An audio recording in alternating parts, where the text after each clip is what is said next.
Good evening, YouTubers. Welcome back in to another edition of Astros Recap. David Artis back here. It is Monday, June 17th, 2024. So, don't usually do these on Mondays, but with the rare Monday off day today, I was able to do it. Back at the house, fan here to my right, so any background noise might be because of that fan.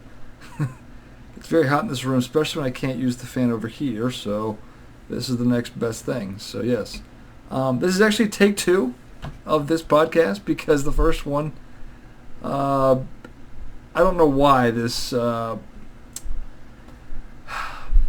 I use here to do these podcasts is mic. I have a good mic. It's right here. This mic right here is the best mic money can buy.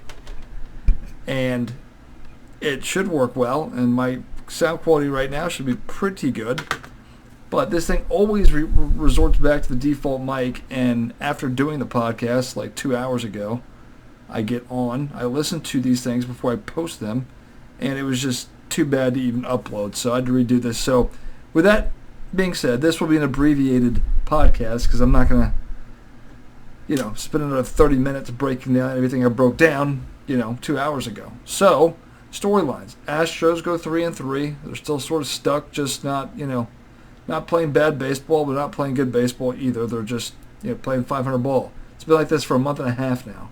Since May hit, they just sort of go back and forth. They win series, they lose series.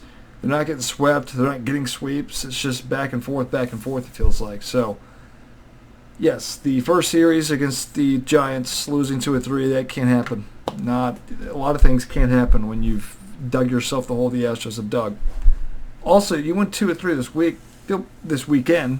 Feel pretty good about that, but Seattle sweeps Texas, and if you want to look at the wild card, the third wild card team's Minnesota, and they sweep Oakland in a 4-game set. So, winning 2-3, you gain basically zero ground, at least in terms of the leaders. I mean, you're 9 back of Seattle now. 9 back of Seattle.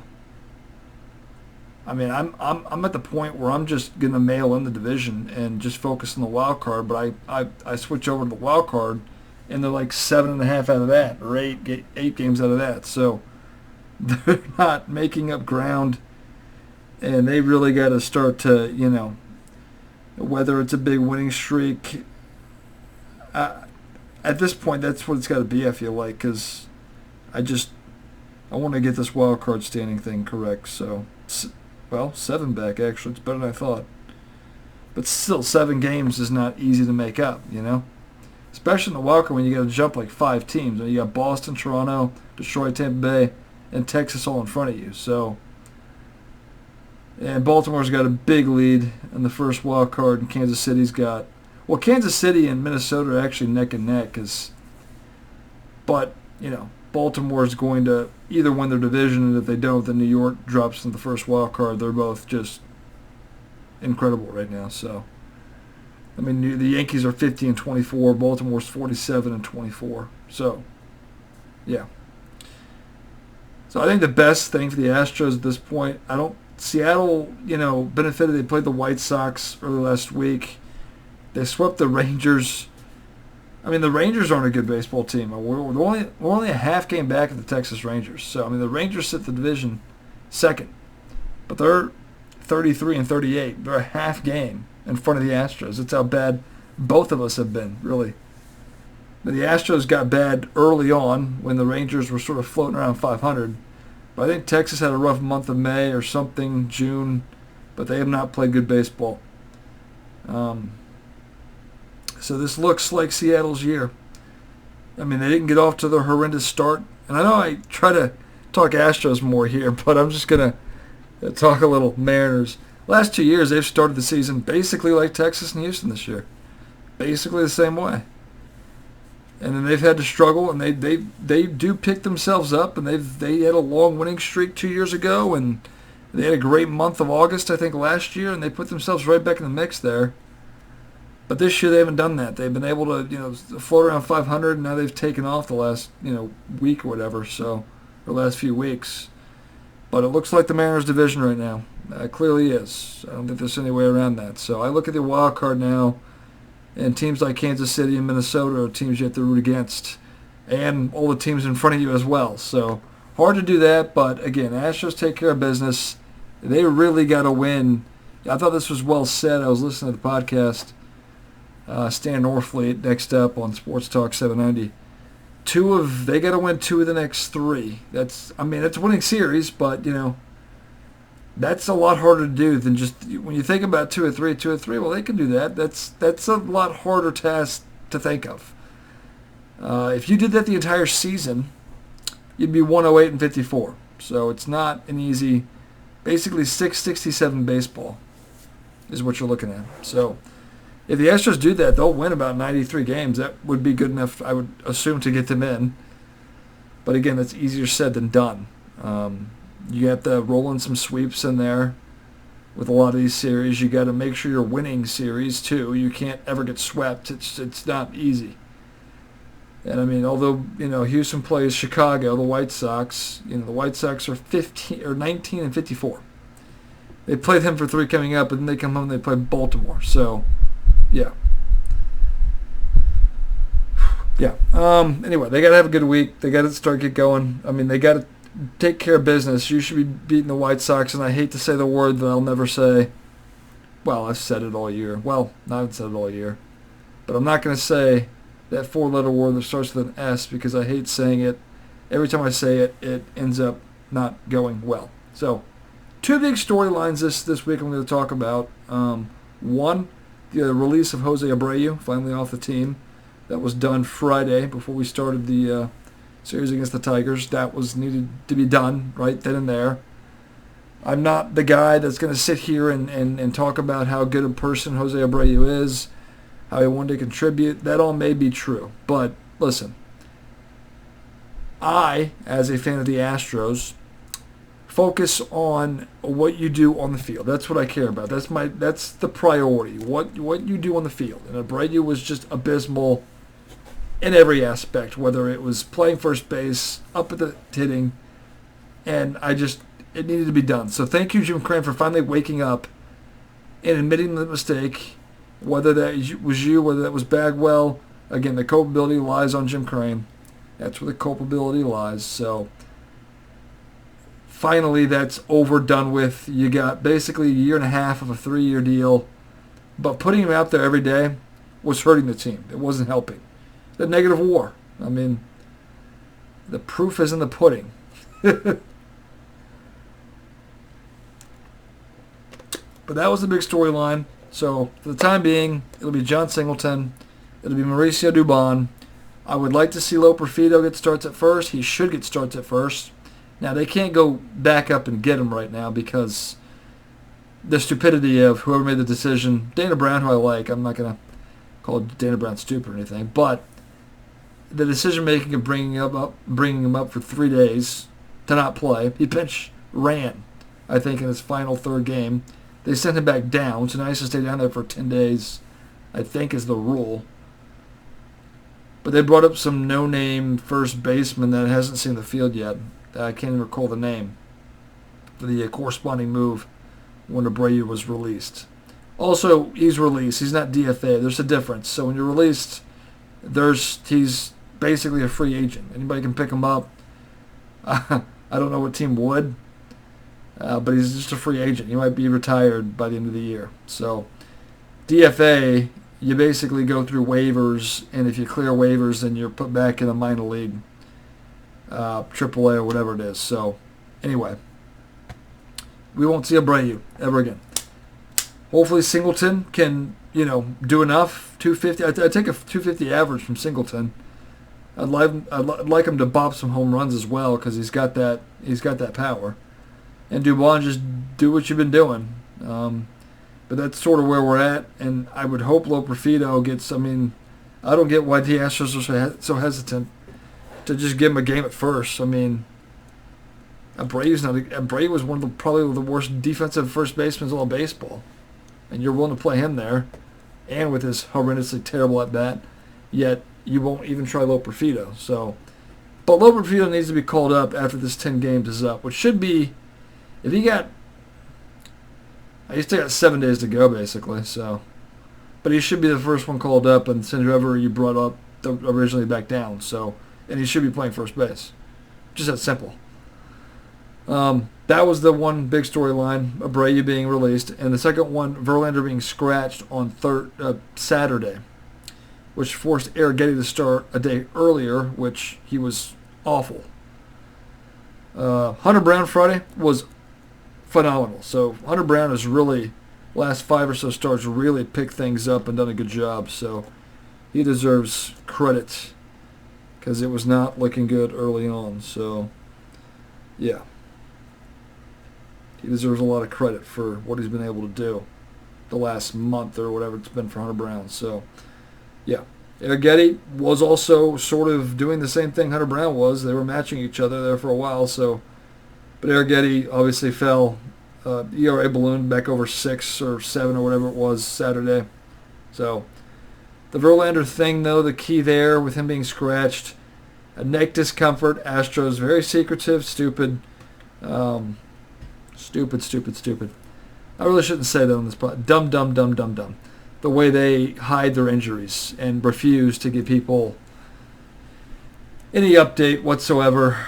And, yeah, that's what they do. But apparently he should be good to go. I think they have the opening Thursday. So if he's back out there Thursday, which should be the goal, then, we should be all right with that. Javier had the neck discomfort. And then, I put him on the IL right away, which was weird how do you have neck discomfort? Like, when I think of that, I think of, all right, you slept on your neck wrong, maybe you got a kink in your neck. That's something that should go away after 2-3 days. So, the whole thing with Javier, maybe he had something else going on. And, again, it's a guessing game with the way the Astros reveal injuries. So, also it's funny. So, Urquidy and Javier are done for the year. They both need Tommy John. They wouldn't even say it. Like, I think they came out with Urquidy and said he needs Tommy John surgery. But they said something like Javier needs elbow surgery. The whole thing is dumb. It's dumb. It's dumb the way the Astros do this whole injury revealing. It's all dumb, okay? Whoever makes those determinations of how we convey information injury-wise or from an injury standpoint on the Astros is dumb. They're dumb. I'll say that right into the mic there. Right into the camera. They are dumb and stupid. And why do we have to hide things? People get injured. It happens. But other teams don't do things like this. Why is everything discomfort? Can you give me more than discomfort? I mean, that word is just so vague, which is exactly what they're doing. But anyway, yeah. I'm not going to go bent out of shape over that. But hopefully Verlander's back. I don't think it's an IL stint. Everything we've heard should be okay. So, yeah. Bullpen, Hader gave up a run yesterday. They were up 4. Didn't really matter, but still, don't like to see that. Pressa gave up a hit. I mean, Ronel Blanco, second good start. So he pitched Tuesday, I think, in San Fran. Bounced back, good start, got the win. Offense was pretty dead in San Francisco, though. They scored 1 run Monday. They scored 2 in extra innings, so that's sort of a misleading number. I mean, the ghost runner there should score every time.